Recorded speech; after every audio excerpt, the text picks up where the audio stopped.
માંડવીમાં ઈંધણ અને ગેસની અછત બાબતે કોંગ્રેસ સમિતિએ માંડવી મામલતદારને આવેદનપત્ર આપ્યું. માંડવી તાલુકા કોંગ્રેસ સમિતિના પ્રમુખ વલ્લભ એસ વેલાણીની આગેવાનોમાં માંડવી મામલતદારને આવેદન પાઠવી તાત્કાલિક તપાસ અને કાર્યવાહી કરવાની માંગ ઉઠાવવામાં આવી છે. આવેદનમાં જણાવાયું છે કે રાજ્ય સરકાર દ્વારા તાજેતરમાં પેટ્રોલ, ડીઝલ અને ગેસનો પૂરતો જથ્થો ઉપલબ્ધ હોવાનું જાહેર કરાયું હોવા છતાં માંડવી શહેર અને તાલુકાના મોટાભાગના પેટ્રોલ પંપ બંધ જોવા મળી રહ્યા છે. જે પંપ ચાલુ છે ત્યાં પણ માત્ર ₹100 થી ₹200 સુધીનું જ ઈંધણ પ્રતિ વ્યક્તિને આપવામાં આવી રહ્યું છે, જેના કારણે નાગરિકોમાં ભારે અસંતોષ ફેલાયો છે. કોંગ્રેસ સમિતિએ શંકા વ્યક્ત કરી છે કે કેટલાક પેટ્રોલ પંપ સંચાલકો દ્વારા જથ્થાનો સંગ્રહ કરી કૃત્રિમ અછત ઊભી કરવામાં આવી રહી હોઈ શકે છે. આ પરિસ્થિતિમાં તંત્ર દ્વારા સ્થળ પર તપાસ કરી ગેરરીતિ કરનાર સામે કડક કાર્યવાહી કરવી અને દરેક પંપ પર અધિકારીઓની નિમણૂક કરી નાગરિકોને જરૂરિયાત મુજબ ઈંધણ મળે તેની વ્યવસ્થા કરવી જરૂરી હોવાનું જણાવ્યું છે. આ સાથે માંડવીમાં ગેસ સિલિન્ડર મેળવવા માટે લાંબી લાઈનો લાગી રહી છે, જેનાથી સામાન્ય જનજીવન પ્રભાવિત બન્યું છે. આ પરિસ્થિતિના મૂળ કારણોની તપાસ કરી તાત્કાલિક ઉકેલ લાવવાની માંગ પણ કરવામાં આવી છે. ઉપરાંત તાજેતરના કમોસમી વરસાદને કારણે ઘઉં, જીરું અને ઈસબગુલ જેવા પાકોને ભારે નુકસાન થયું હોવા છતાં અસરગ્રસ્ત ખેડૂતો માટે હજુ સુધી કોઈ સહાય જાહેર કરવામાં આવી નથી. કોંગ્રેસ સમિતિએ સરકારને યોગ્ય અને સમયસર વળતર આપવા માટે રજૂઆત કરી છે. અંતમાં સમગ્ર મામલે આવેદનપત્રમાં ઉલ્લેખાયેલા મુદ્દાઓની તાત્કાલિક તપાસ કરી રાજ્ય સરકારને વાસ્તવિક સ્થિતિથી અવગત કરી યોગ્ય આયોજન અને વ્યવસ્થા સુનિશ્ચિત કરવાની માંગ ઉઠાવવામાં આવી છે. આવેદનપત્ર વલ્લભભાઈ વેલાણીની અધ્યક્ષતામાં ખેરાજભાઈ ગઢવી, કલ્પનાબેન જોશી, ભોલુ શેઠ, અનિલભાઈ મોતા, રફીકભાઈ રાયમા, સવિતાબેન સોલંકી, આસિફભાઈ સુમરા, જામિલ શાહ, ઉમરભાઈ ભટ્ટી, અકબર મંગરા, પુનીતભાઈ જોશી હાજર રહ્યા હતા. અહેવાલ પ્રતિનિધિ સુનિલ મોતા, માંડવી દ્વારા. હું વલ્લભભાઈ વેલાણી, માંડવી તાલુકા કોંગ્રેસ પ્રમુખ. આજે અમારી માંડવી તાલુકા કોંગ્રેસ સમિતિ દ્વારા મામલતદાર સાહેબને જનતાના કનડતા પ્રશ્નો વિશે ગેસ, ઘરના એલપીજી ગેસ બાબતેની લાઈન, પેટ્રોલ અને ડીઝલ ઉપર લાઈન, આજે માણસો ખૂબ જ પરેશાન છે. આ પરિસ્થિતિની અંદર સરકાર દ્વારા એવું જાહેર કરવામાં આવે છે કે ભાઈ આપણા પાસે પૂરતો જથ્થો છે, તો જનતાને તેનો કેટલા પ્રમાણમાં મળતું નથી. ગેસ નથી મળતો, ડીઝલ નથી મળતું, પેટ્રોલ નથી મળતું. આજે શહેરની જનતા એક જ જગ્યા ઉપર લાઈન લગાડીને ઊભી હોય છે. સવારથી સાંજ સુધીના પ્રશ્નો હોય. ઘરની અંદર એલપીજી ગેસ ના મળો, સરકાર કહે છે કે એલપીજી ગેસની કોઈ ખપત નથી, તો આ લાઈનો શા માટે? તો આ તમામ વ્યવસ્થાનું વ્યવસ્થિત અને સારી રીતે સુચારું સંચાલન થાય તેના માટે અમે મામલતદાર સાહેબને આવેદનપત્ર આપેલું છે. સાથે સાથે જનતાના પ્રશ્નો તો એટલા બધા છે કે એની વાત કરવી મુશ્કેલ છે. આ પરિસ્થિતિની અંદર આપણા પીએમ મોદી સાહેબ પણ ગઈકાલે એમને કહ્યું કે પરિસ્થિતિ નાજુક છે. એક બાજુ નાજુક પરિસ્થિતિની વાત થાય છે અને આપણા ગુજરાતના મંત્રીશ્રી એવું જાહેર કરે છે કે પૂરતા પ્રમાણમાં જથ્થો છે. તો ખેડૂત હોય, જનતા હોય, માંડવી શહેરની અંદર રહેતી હોય, ગામડે રહેતી હોય, સવારથી બપોર સુધી, બપોરથી સાંજ સુધી લાઈનમાં ઊભા રહેતા હોય, તેમની કોઈ વ્યવસ્થા ન હોય, આજે એટલો ખૂબ જ હેરાન થાય છે. એના માટે અમે આજે આવેદનપત્ર આપ્યું છે અને આ બાબતેના પ્રશ્નોનું નિરાકરણ થાય અને જલ્દીથી એમનું નિરાકરણ આવે. યુદ્ધની ભારત દેશ ઉપર નથી. જે તે સમયે વડાપ્રધાને કીધું કે અન્ય દેશોમાં યુદ્ધ ચાલતું હોય તેનાથી આપણે કોઈ નુકસાની ન થાય, તો પછી આ પરિસ્થિતિ આપણા દેશમાં આવી કેવી રીતે ઉદ્ભવી? આ છે સંચાલનની અનઆવડત. જે પ્રથમથી અમે કહેતા આવ્યા છીએ કે ભાજપની સરકાર અનઆવડતમાં માને છે અને માત્ર ને માત્ર પોતાના મળતિયાઓ સાથે રહી અને એમને કેવી રીતે ફાયદો કરાવી શકાય, આ પણ અમને એક લાગે છે કે રાજકીય દાવપેચ છે. આવી રીતે જનતાને પરેશાન કરી અને ભાવ વધારો ડામવા માંગે છે. બસ અસ્તુ. ભારત માતા કી જય. મારું નામ કલ્પના જોશી છે. હું ગુજરાત પ્રદેશ મહિલા કોંગ્રેસની વાઇસ પ્રેસિડેન્ટ અને માંડવી નગરપાલિકાની પ્રભારી તરીકે અત્યારે મારી નિયુક્તિ થઈ છે. આજરોજ માંડવી શહેર અને માંડવી તાલુકા દ્વારા હાલમાં જે સળગતા મુદ્દા છે ગેસ અને પેટ્રોલ, એના માટે કરી અને અમે લોકોને આવેદનપત્ર આપવા આવેલ હતા.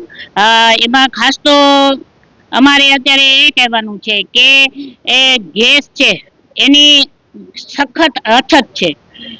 એક મહિલા તરીકે હું એટલું કહીશ કે જેના ઘરમાં ગેસ ન હોય તમે કેરોસીન તો વહેલું બંધ કરી નાખ્યું છે અને અત્યારે કેરોસીનની જાહેરાત પણ કરી છે. તો આને પણ કેરોસીન માત્ર આ સરકાર છેલ્લા કેટલાક વર્ષો ત્યાં 30 વર્ષ ત્યાં છેલ્લા 30 વર્ષ ત્યાં ગુજરાતમાં છે અને લગભગ 13 થી 14 વર્ષ ત્યાં કેન્દ્રમાં સરકાર છે. ત્યારે મને લાગે છે કે આ સરકારે સમસ્યામાં કોઈ કમી નથી રાખી. હાલમાં જે અછત છે એમાં આપણા વડાપ્રધાન એમ કહે છે કે કોઈ અછત નથી અને કૃત્રિમ આ બધું છે અને કોઈ અફવામાં ના આવતું. અને પોલીસ પણ એવા મેસેજ ફેલાવે છે કે તમે આવી કોઈ અફવા ફેલાવશે તો એની ધરપકડ કરવામાં આવશે અને સજા થશે. તો આ કેટલી અંશે યોગ્ય છે? જો અછત નથી અને બધું બરાબર ચાલે છે તો પેટ્રોલ પંપ શા માટે બંધ છે? અને કોઈ પણ વ્યક્તિ જ્યારે ભરાવા જાય છે તે એને 100-200 રૂપિયાનું કેમ આપવામાં આવે છે? આજે કોઈ માણસ ગામડેથી અહીંયા આવ્યો હોય ને ખૂટે પેટ્રોલ અને અહીંયા ભરાવે તો અહીંથી પોતાના ગામડે જાય ત્યાં 100 રૂપિયાનું તો એ પૂરું થઈ જાય છે.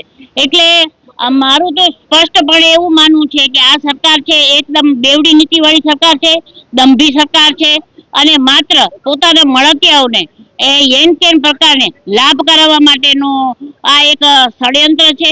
કેમ કે 2 દિવસ 4 દિવસ હજી વધુ જો ચાલશે તો આ પેટ્રોલના ભાવ પણ વધી શકે છે અને દરિયે જે લોકો રોજીરોટી કમાય છે, અત્યારે જે વાત થઈ મછુઆ, એ પણ જે પોતાની રોજીરોટી કમાય છે એને પણ જો કેરબામાં આપવામાં ના આવે તો એ રોજીરોટી છીનવાઈ જાય.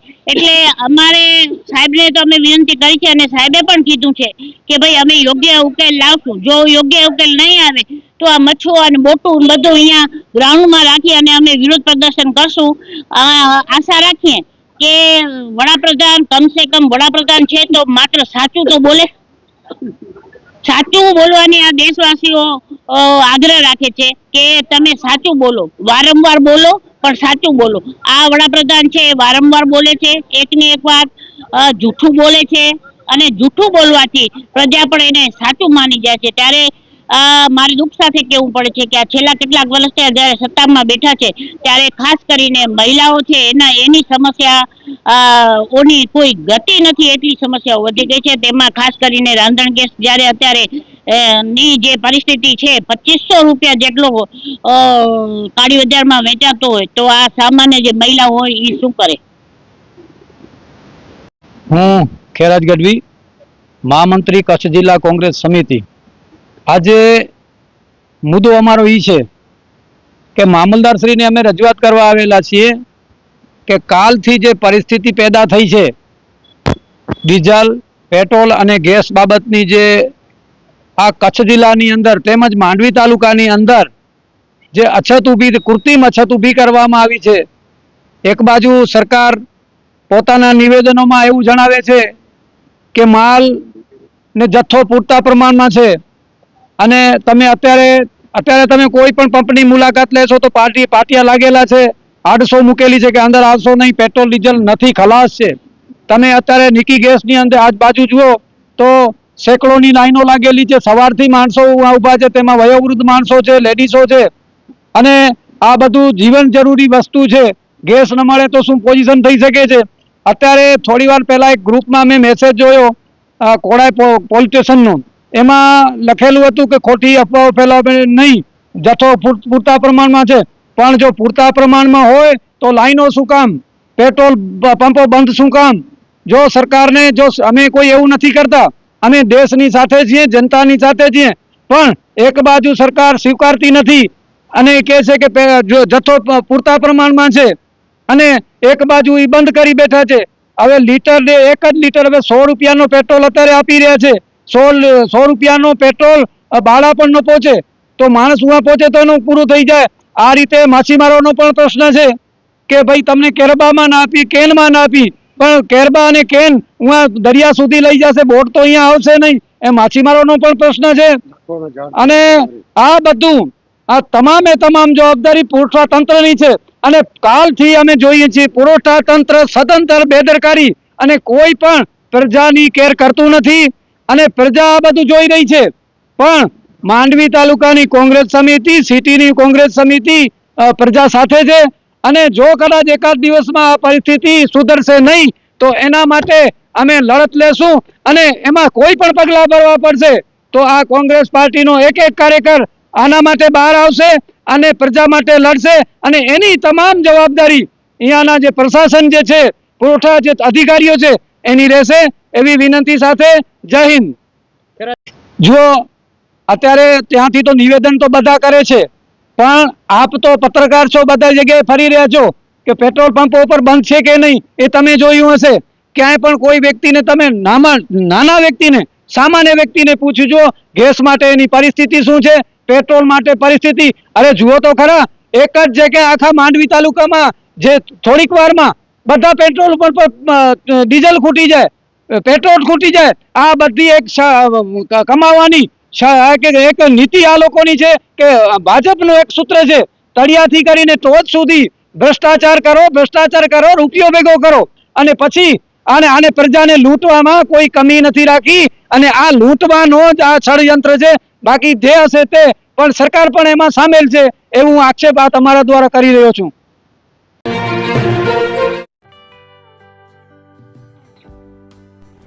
વિશ્વ પ્રસિદ્ધ મહાનુભાવોની, ભારતના 8 વડાપ્રધાનોની સચોટ ભવિષ્યવાણી કરનાર ભારતીય અંકશાસ્ત્રી જ્યોતિષ શંકર ગોર,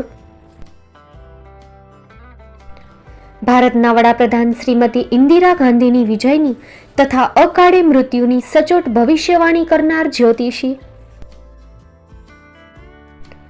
ભારતના વડાપ્રધાન રાજીવ ગાંધીની વિજયની તથા રાજીવ ગાંધીના અકાળે મૃત્યુની સચોટ ભવિષ્યવાણી કરનાર ભારતીય અંકશાસ્ત્રી, ભારતના વડાપ્રધાન નરેન્દ્ર મોદી 2014માં વડાપ્રધાન બનશે અને લાંબો સમય શાસન કરી 2024માં જીતની હેટ્રિક કરશે તેવી 12 વર્ષ અગાઉ સચોટ ભવિષ્યવાણી કરનાર વિશ્વના પ્રથમ ભારતીય અંક જ્યોતિષી, મંત્રજાપ ગુરુના નંગ વગર મુંબઈ, રાજકોટ, જામનગર, ગાંધીધામ અને ભુજમાં 20,000થી વધારે લોકોને સાચી સલાહ અને સચોટ ઉપાય કરનાર જ્યોતિષીની સાચી સલાહ ઘર બેઠા મેળવો. જ્યોતિષી શંકર ગોર.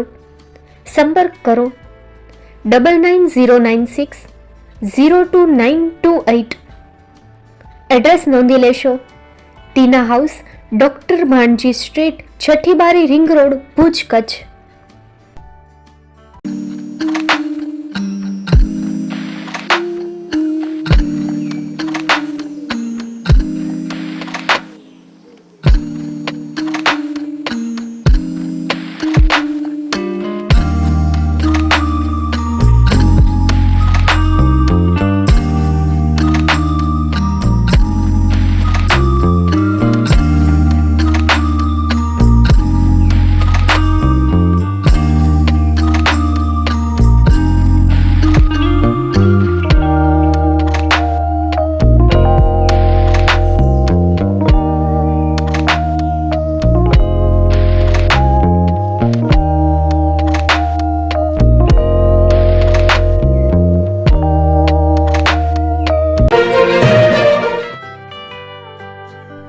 મુંબઈમાં ખૂબ જ જાણીતું નામ એટલે Bombay steel.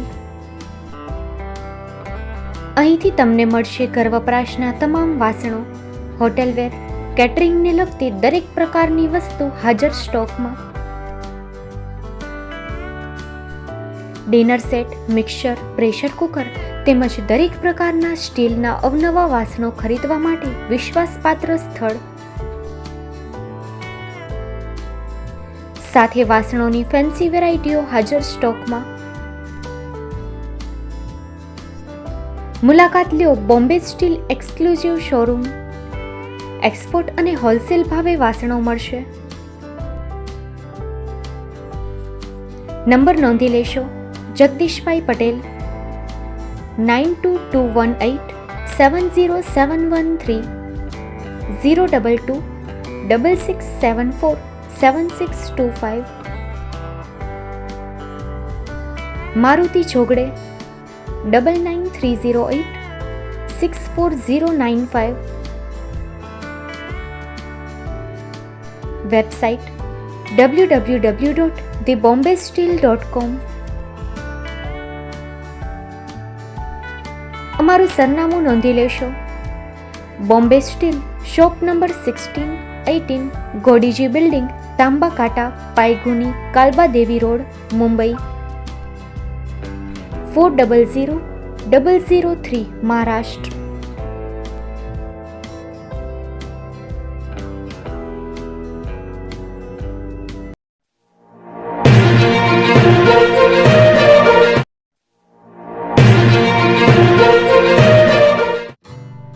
Shri Pratham saris and lehenga department, designer studio. આપના શુભ લગ્ન પ્રસંગોને યાદગાર બનાવતું એકમાત્ર Shri Pratham saris and lehenga department. Exclusive showroom. અહીંથી તમને મળશે fancy bridal chaniya choli, cider chaniya choli, readymade gown, fancy dress materials and readymade dress તેમજ અનેક અલગ અલગ વેરાયટીઓનો ખજાનો. મુંબઈ દાદરમાં વિશ્વાસપાત્ર સ્થળ. અમારું સરનામું નોંધી લેશો. Shop number 5-6 and room number 11-12-123, Hariram mansion, bank of મહારાષ્ટ્રની સામે, દાદા સાહેબ ફાલ્કે રોડ, દાદર ઈસ્ટ, મુંબઈ, મહારાષ્ટ્ર. સંપર્ક કરો વિપુલભાઈ જે વ્યાસ. Mobile number 9769781930, 9082438586. તો તમે રાહ કોની જુઓ છો? આવો, તમારા પરિવાર અને મિત્રને પણ સાથે લઈ આવજો.